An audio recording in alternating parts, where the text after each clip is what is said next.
Estamos de porta aberta. Michael Vann.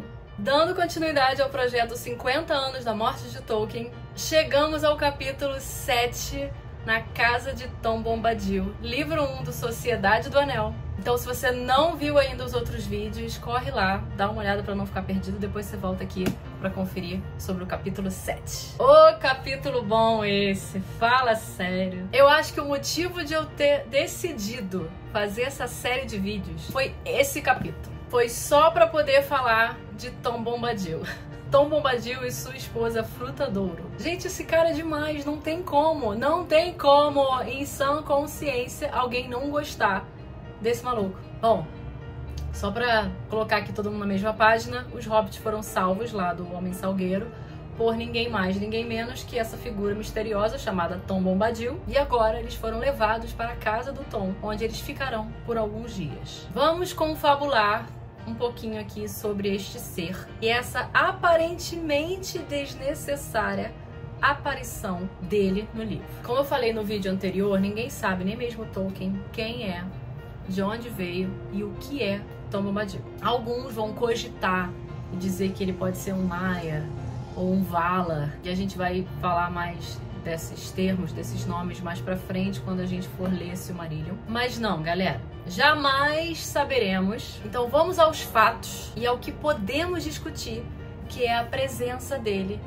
neste livro. Um pouquinho só de Terra-média-pídia para vocês. O Tom Bombadil nasceu num poema em 1937, ano em que Hobbit estava sendo lançado e que Tolkien estava escrevendo já Senhor dos Anéis. A tia dele se amarrou tanto no personagem que ela pediu pro Tolkien escrever um pouco mais sobre ele e o colocasse num livro um pouco mais econômico para servir de lembrancinha de Natal. E só em 1962 Tolkien publica As Aventuras de Tom Bombadil, que na verdade são 16 poemas, sendo 2 ou 3, se eu não me engano, acho que são 2 poemas, apenas sobre o Tom de fato. Senti que rolou uma má vontade de agradar a sua tia aí, Jay. Se alguém aqui parou para ler As Aventuras de Tom Bombadil, vocês vão ver que não adianta nada, não adiantou nada esse livro para entender mais sobre o personagem. Exceto que ele é amigão do Magote e costumava se encontrar com ele e com a família do Magote para beber, cantar gaita, tocar gaita, desculpa, dançar e beber cerveja. E no livro Senhor dos Anéis? Bom, o que a gente aprende aqui no livro é que o Tom Bombadil, ele apenas é. Ele é o senhor dos bosques, da água e das colinas, pelo menos na região da Floresta Velha. É a criatura mais antiga da Terra-média, mais antiga até que Barbárvore, que vamos conhecer mais pra frente. De verdade, galera, até acho que no fundo, Tolkien queria que essa treta rolasse. Da gente ficar perdendo tempo e discutindo quem é Tom Bombadil, de onde ele veio e tal. Eu só acho que ele não tinha noção do nível que chegaria a parada. Tipo, se Balrog tem asa ou não. Vamos chegar nessa discussão ainda, não vou começar com ela agora. Asas de Balrog terão o seu momento. Mas voltando, só isso, só o fato de a gente discutir Tom Bombadil até hoje, mesmo ele não sendo uma peça-chave para a história, já seria um argumento bom para defender a sua existência. Mas eu sei que isso não é o suficiente, afinal somos leitores exigentes. Nossa, eu tô até rimando, porque, né, depois de um capítulo desse...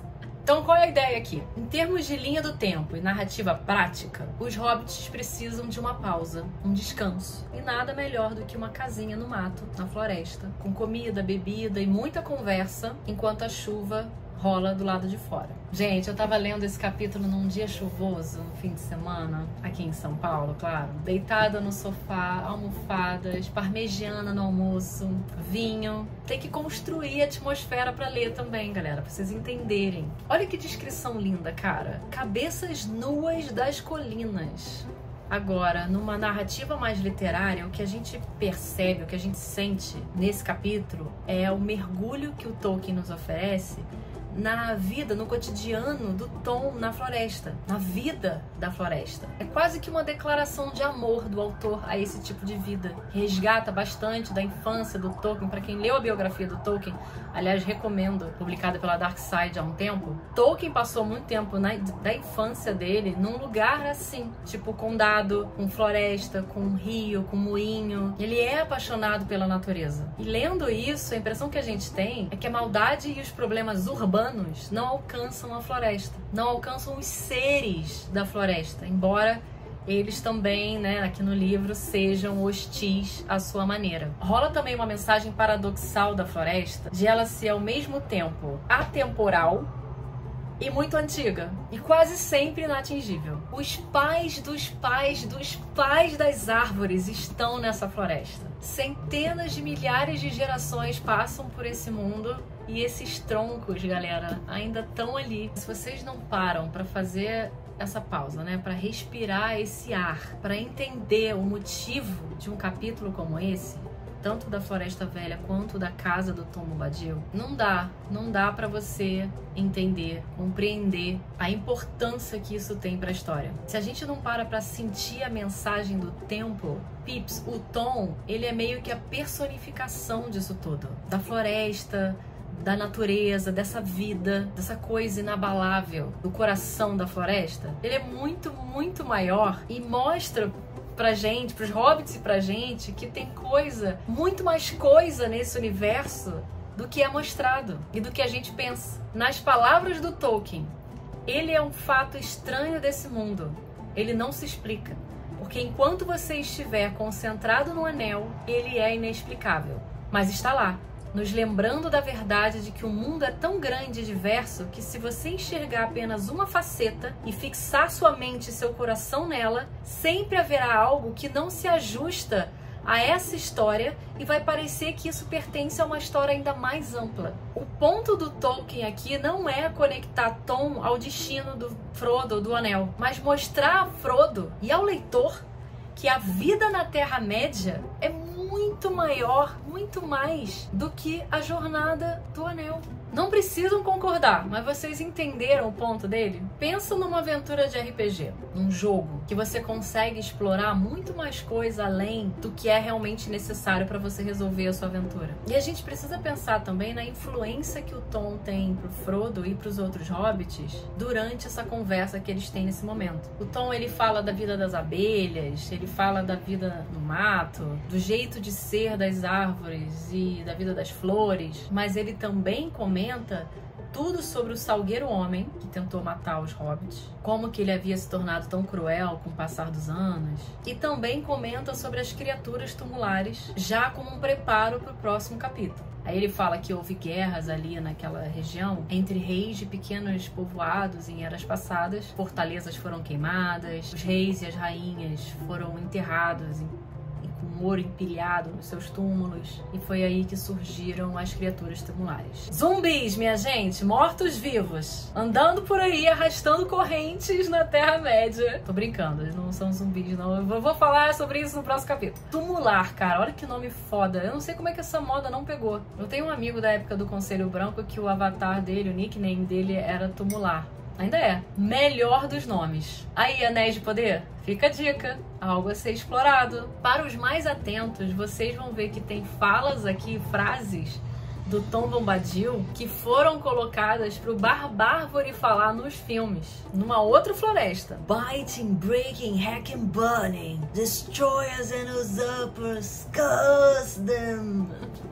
Tom Bombadil que fala. Bom, aí depois que o Tom Bombadil fala pra Gazette, é a vez dos hobbits falarem, porque ele pergunta da situação dos hobbits lá e eles vão explicar pro Tom Bombadil. Aí eles abrem completamente o jogo, o Frodo fala sobre Sauron, sobre o anel, da droga toda, ele confia cegamente no cara. Aí o Tom pede pra ver o anel, né? E ao contrário de como seria com qualquer outra pessoa, o Frodo vai lá, entrega o anel como se não fosse nada, tranquilão. E o que o Tom faz? Ele bota o anel na ponta do dedinho mindinho, não desaparece o filho da mãe e ainda ri. Oh, the audacity. Só pra ferrar com a nossa vida aqui e dar ainda mais poder pro mistério que já é Tom Bombadil. Vocês acham que o Tolkien ia perder a oportunidade de colocar o maluco num pedestal e fazer a gente, otário, ficar discutindo até hoje quem é, que droga é Tom Bombadil? E o Tom ainda dá uma de David Blaine. Ele joga o anel pro ar, faz o anel sumir, o Frodo quase dá um faniquito. Mas aí o Tom rapidamente ressurge com o anel e devolve pro Frodo, que fica mega desconfiado, achando que não se trata do mesmo anel. E aí, pra se certificar de que é realmente um anel,